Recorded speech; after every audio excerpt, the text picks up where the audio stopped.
Warning you of a newly discovered phone scam you don't want to miss when we tell you what to look out for. And Lafayette City Council members have reached a decision in the long debated mask mandate. We'll break down how this could affect you.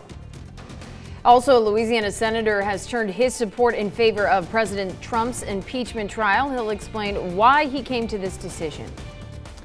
And radar starting to show signs that the rain chances are increasing, and we are expecting some showers and thunderstorms today. We'll have those details here on News 15 Today.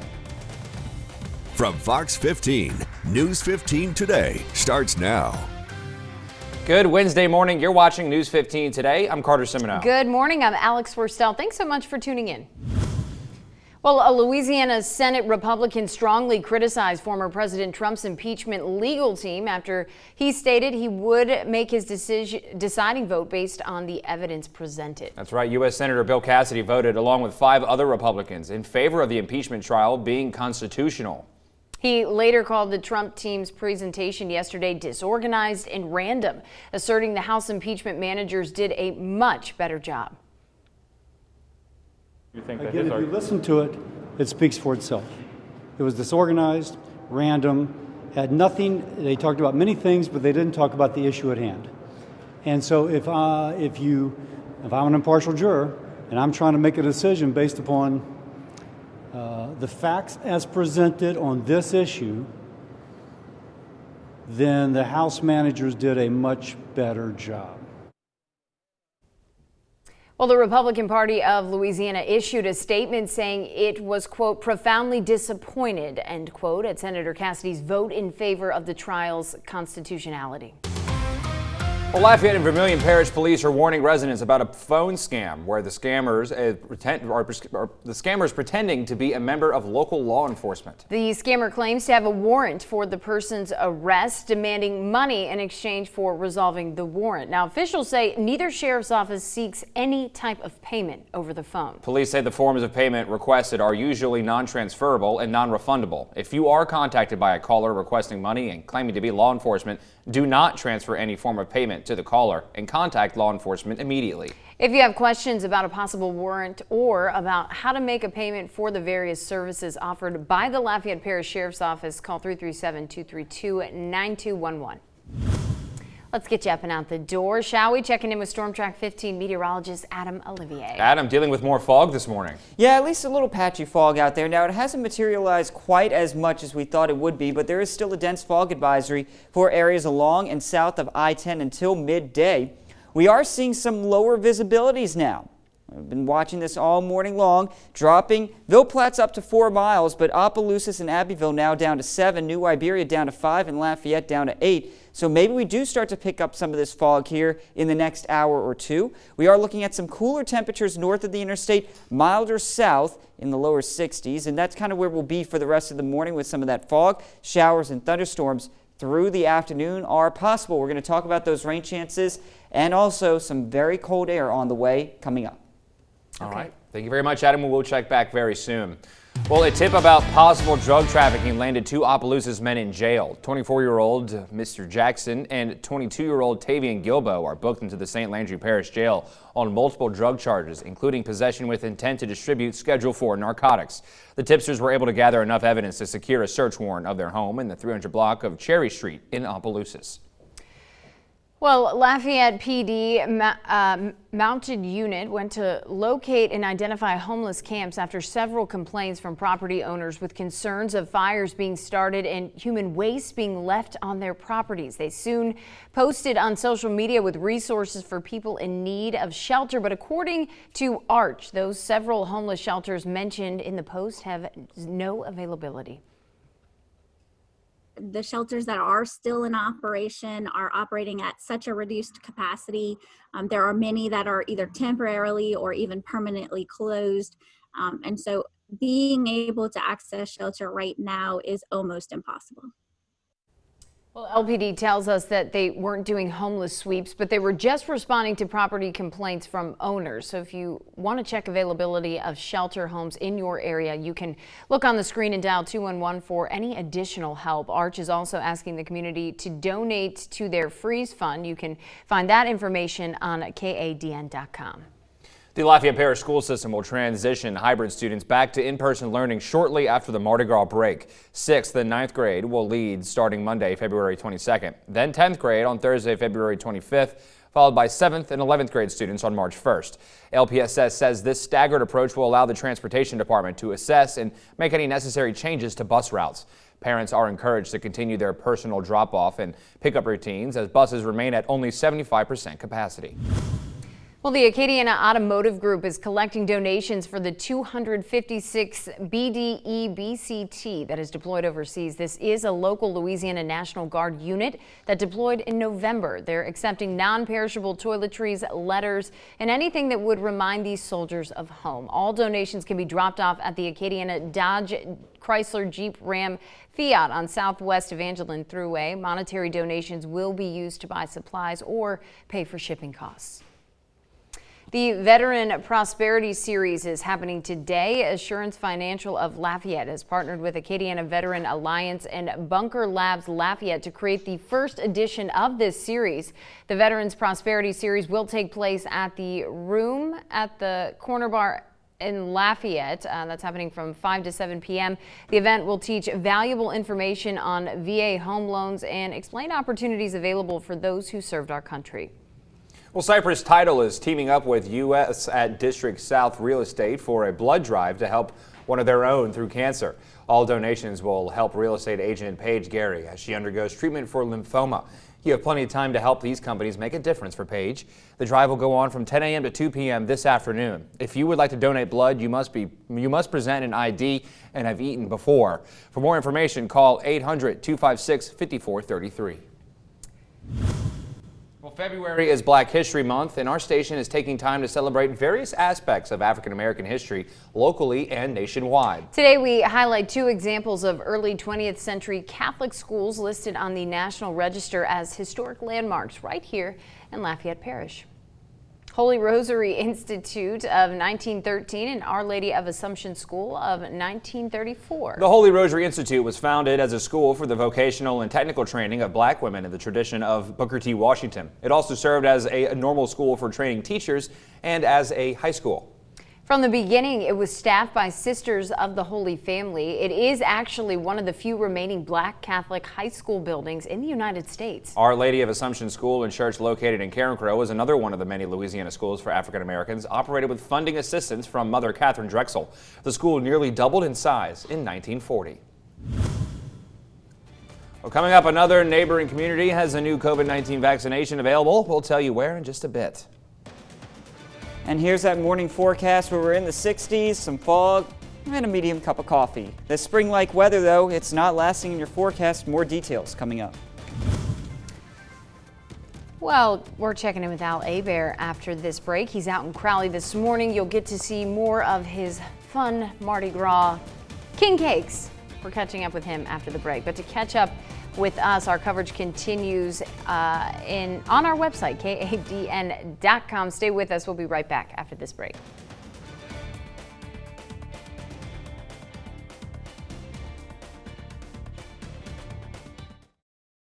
You feeling good? Mm-hmm. Okay.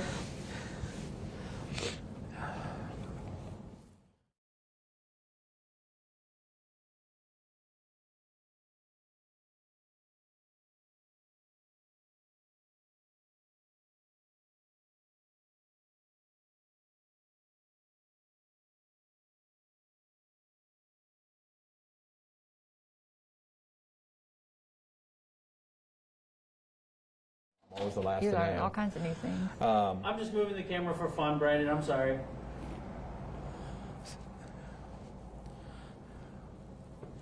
Hey, we're going to make TV, Brandon. It's going to be award-winning.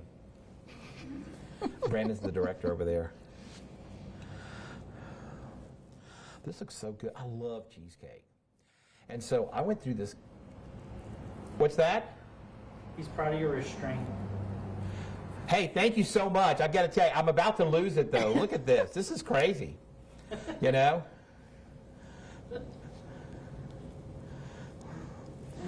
How did that oyster shooter go yesterday, Brandon? Was that cool or what?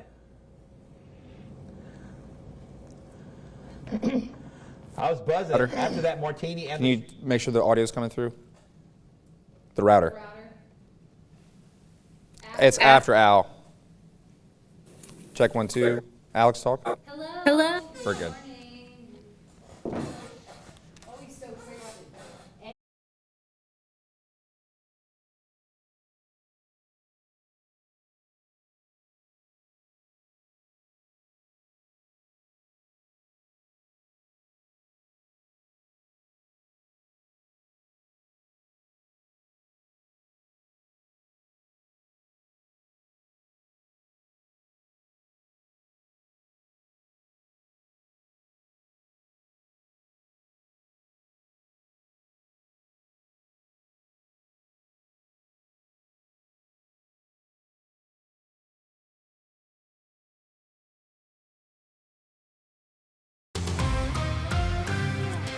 Welcome back to News 15 today. Al Aber and Mardi Gras pastries. Alex, what a better combination. Right? I can't think of anything better. So that being said, we're going to send it out to him now. He's in Crowley at the Cake Bar. Al, I know they were talking that you're practicing some serious restraint there with that cake in front of you.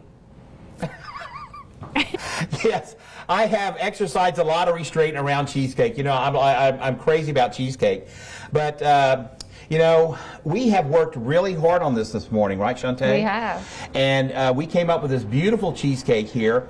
So I've got it right here. So I'm going to try it. So Shantae, I'm going to ask Shantae a question, and then I'm going to eat this, and Shantae can answer it. So Shantae, how long have you been open? It's been a little over 3 years now we've been in business. Oh my God, this is great. That's incredible. Thank you. You're a genius. Okay, this is amazing. Perfect texture. Tastes like a king cake. It's a cheesecake. Now, people will say this is witchcraft, but it's not, right? No. Oh, man, Shantae, I'm sorry. You used to be in Moss Bluff, and now you're here. Correct. We were in Moss Bluff for 2 years, and then we moved here to Crowley in October of 2019. Now, you had a hurricane challenge, didn't you? We did. Yeah. Yes, Hurricane Laura blew all of our windows out. Oh my God! And at some point, I hope Adam can show you. This place is, you know, it's half the place is window, so that had to be a mess. And besides this amazing cheesecake, you guys do cakes and pastries and things like that. Tell us a little bit about that. We do birthday cakes. We do cakes for all occasions, except weddings. We do about 8 flavors of cupcakes daily. We have cookies. We have cake pops. Oh my God! Lemon bars, brownies. And we're going to talk about cake pops, right? Yes. We're going to go back to you in the studio. I am actually going to finish this because it's my job, and we're going to talk cake pops and everything else after this. Well, Al, we can't wait to check So back back to you guys. with you after this break. He's got hand motions now. Yes, hand motions now. Oh, I can't even take it seriously. Okay, Al, looks great. Like Carter said, we'll check back with you in just a bit. But coming up, we're talking sports. We sure are. The Louisiana Raging Cajuns basketball team might be out of the woods with COVID, but are they ready to go back on the road? We'll answer that soon to come. And we're also talking with Chris Rader right after this break for this week's Tech Talk, talking about getting networks and internet out in rural areas. Okay, good deal. And then sometime soon here, we're checking in with meteorologist Adam Olivier. So stay with us. More to come.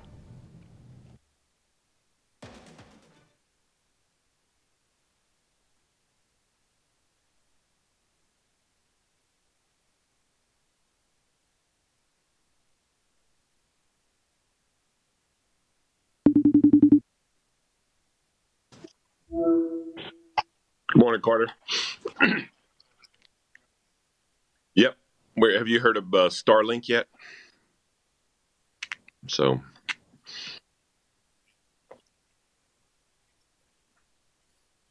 what? How much time, Carter? Let me clear my.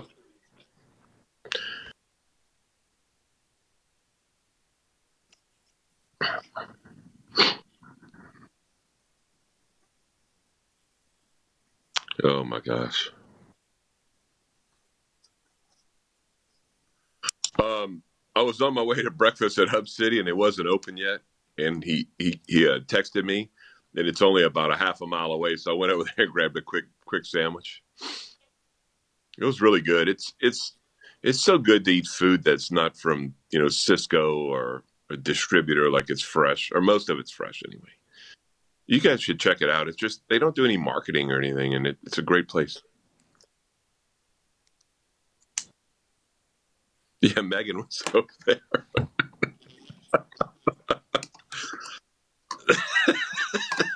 And Al wouldn't let her leave. No, Megan, stay.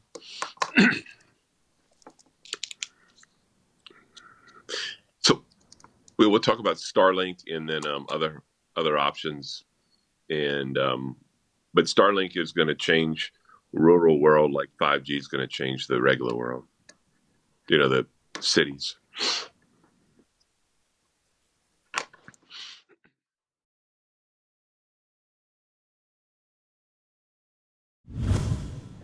Welcome back to News 15 today. Joining us now is friend of the show, Chris Rader, for this week's Tech Talk. Chris, thanks so much for joining us today. Today we're talking about internet access in rural areas, something that I know a lot of people are fighting for here in Acadiana.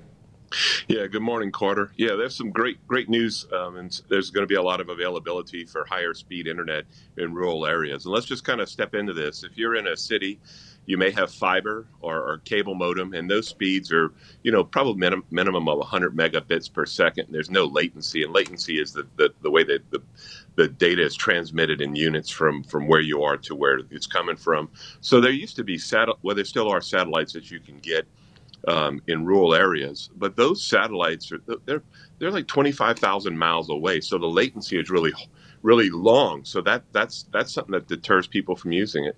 So there's a guy named Elon Musk who we've all heard of, right? He's the CEO of Tesla, and he's a very forward-thinking guy, and he has a company called SpaceX. And if you're taking notes, he has a company called Starlink. So we'll just keep going down the line. And what they're doing is they're launching these satellites, and they're only about 350 miles up in the air, and they're bringing rural internet for $99 a month to all of the U.S., if you will, and it's a $500 setup fee, and the latency is very, very minimal on this. So this is absolutely going to be a game changer, and the speeds are going to be from 50 megabits to 150 megabits. So let me translate that further. If I'm in the country and I don't have access to the towers for News 15, I can actually stream this on the satellite from anywhere in the country. There's no wires attached. Carter, in our cities, we have something called 5G, and it's becoming big, and it's great, but they have to put a tower every 500 feet. And in rural America, that would be about every 5 acres. So it's not going to happen. So we're going to have 5G in our cities, which is going to be wireless.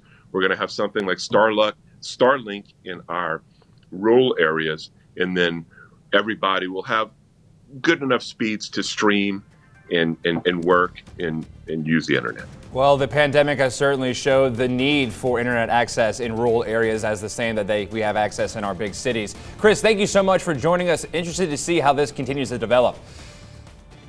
Thank you, Carter. All right. Well, coming up, rain chances return to the forecast. Storm Track 15 meteorologist Adam Olivier is tracking when you can expect thunderstorms next. Stay with us, 7:18 on your Wednesday morning.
Always tracking, always alerting. Here's your Storm Track 15 weather.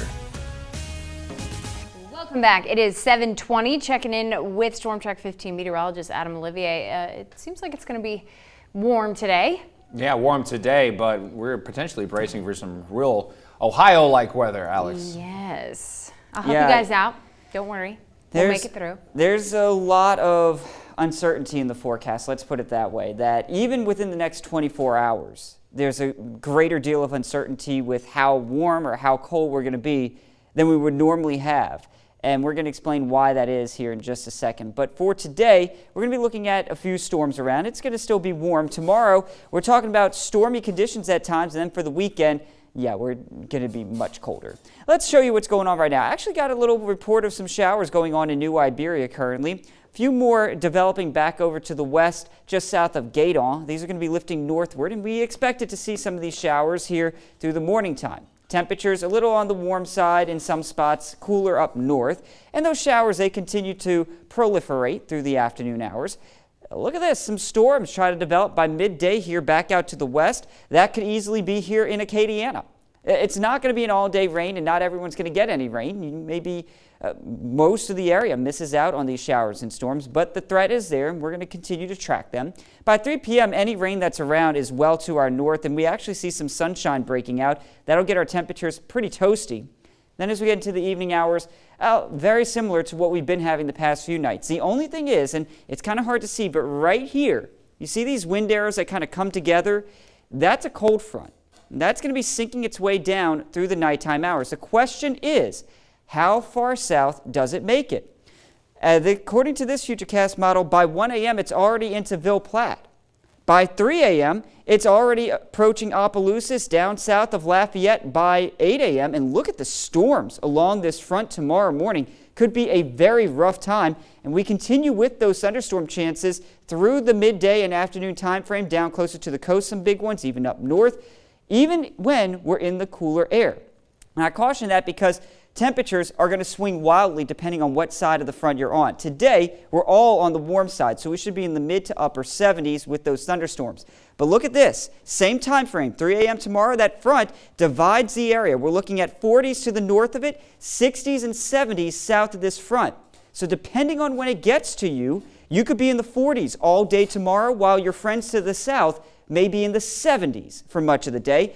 According to this Futurecast model, we are going to be seeing those temperatures varying greatly here through the day tomorrow. So that's why there's even more uncertainty just within the 24-hour time period. Going in the mid-60s right now with some thunderstorms throughout the day. But here's the even more interesting part. Into next week, look at these temperatures. I will say, I am warm with these temperatures. Quote-unquote warm. There's a lot of models that are much colder than this. It's just that there's so much uncertainty with how cold it's going to get.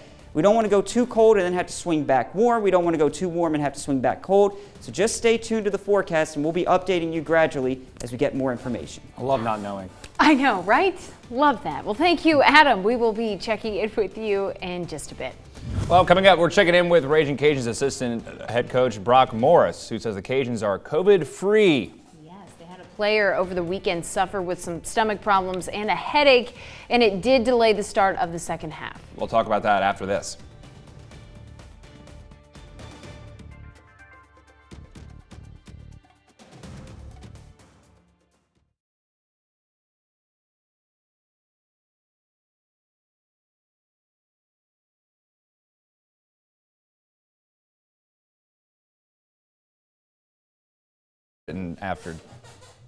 It was written after it was scrolled past.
Welcome back. Taking a look at sports, checking in with Raging Cajuns assistant Brock Morris, who says the Cajuns are now COVID-free. They are. They had a player over the weekend suffer with some stomach problems and a headache, and it did delay the start of the second half. That's because they had to wait for the results of the COVID test. They wouldn't say who the player was, but Coach Morris complimented the training staff. Now the Cajuns get ready for ULM on Thursdays.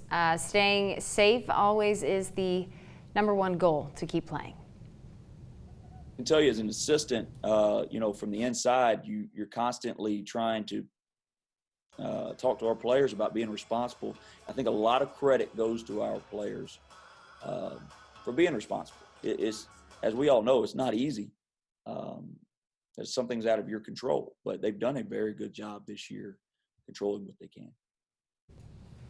Well, the Houston Rockets were in New Orleans last night, ready to take on the Pelicans. That's right. The Rockets got beat in Charlotte on Monday night. Meanwhile, the Pelicans were determined to stay on track to their 4th straight win. 4 W's in a row, baby. The Pels blew this one open in the second quarter with a 16-0 run. Josh Hart had 20-plus points, 17 rebounds. That is a career number for him. And he's like a 6'5" guard. That's almost unheard of for guards.